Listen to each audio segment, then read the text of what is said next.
Hi, thank you for watching Digging to China. I'm Dong Xiong. Walmart has just become the latest American company that has been swept up in China's nationalism wave. It is more evidence of how difficult it has become for Western businesses to navigate international politics in China.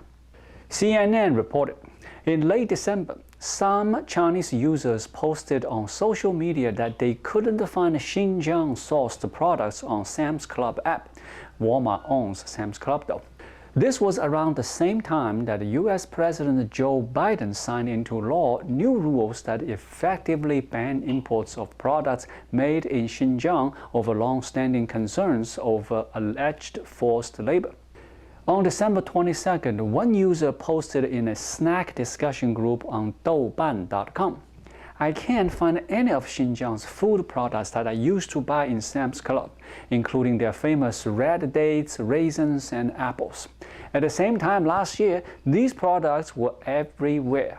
But now I can't find even one. It's hard to believe they are not doing this on purpose." The user's comments were echoed by many others who mentioned similar experiences. Discussion quickly spread to other social media platforms, including Weibo and the social e-commerce platform Xiaohongshu.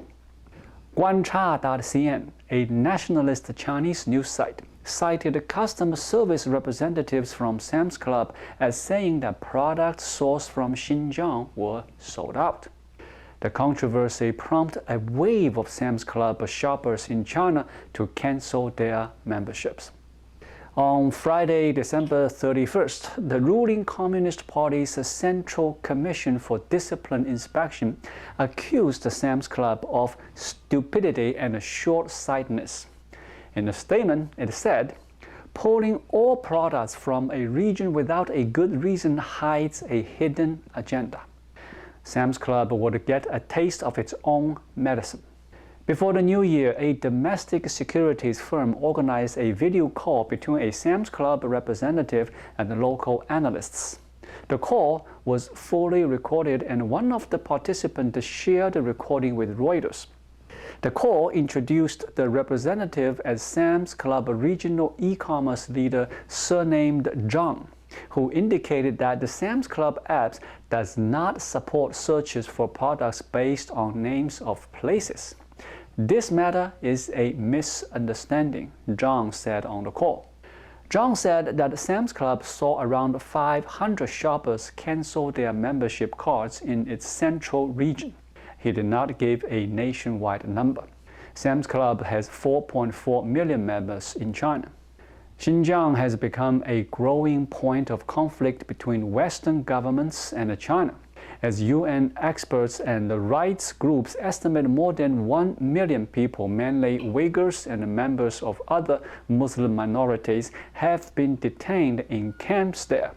China has rejected accusations of forced labor or any other abuses in Xinjiang, describing the camps as vocational centers designed to combat extremism. Walmart is not the only Western brand that has been ensnared over a dispute about human rights in Xinjiang. Beijing has also criticized the Western companies that are cutting ties with Xinjiang after facing pressure from governments or investors at home to do so. Last month, Intel apologized in China following a backlash over a directive to suppliers not to source products or labor from the Xinjiang region. Last March, H&M, Nike, Adidas, and other Western retailers were threatened with a boycott because of the stand they had taken against alleged use of forced labor to produce cotton in Xinjiang. H&M was even dropped by major Chinese e-commerce stores. In July, H&M reported a more than 20% fall in China sales following the boycott. In contrast, Tesla was criticized by US rights groups for opening a showroom in Xinjiang on December 31st. The latest experiences of the Western brands in China demonstrate a new willingness by Beijing to confront criticism by Western governments with counterattacks on Western companies. The push represents a similar geopolitical challenge to the one companies faced after the 1989 Tiananmen Square massacre. This time, the stakes are higher because the importance of China has risen many, many times. In 1993, Levi Strauss ended its sourcing relationships with factories in China over what it called the pervasive violation of human rights. A Chinese government spokesman said at the time that the move had nothing to do with human rights and that the country still had tens of thousands of American businesses there.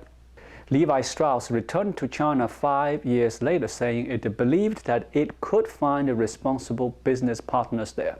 In 2010, China's human rights record again made headlines. This time, when search engine giant Google withdrew from China over concerns of censorship and cyber spying. Beijing called Google's move totally wrong, and a Chinese spokesman said that the Google case had harmed the Silicon Valley firm's own reputation more than it had hit China. By going after Intel and Walmart, Beijing is targeting two icons of American business, widening its net. Beijing's new assertiveness comes as other big American companies, including Coca-Cola and Airbnb, navigate their sponsorship of the Beijing Olympics next month. At the same time, Western brands are under pressure as never before from their governments, from investors, and from consumers at home. Any perception of complicity with Beijing over alleged human rights abuse will pose a bigger reputational risk. Last month, the U.S. passed a sweeping law prohibiting most imports from Xinjiang. Days later, Chinese officials publicly chastised Intel for asking suppliers not to source goods from the region. Intel said it had written to suppliers to comply with U.S. law and that action didn't represent Intel's stance on Xinjiang. Intel also is a key Olympic sponsor.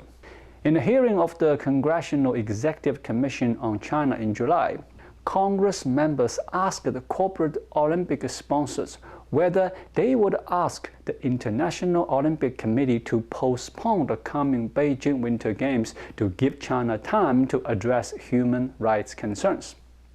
Of the 5 sponsors at the hearing, only Intel answered yes.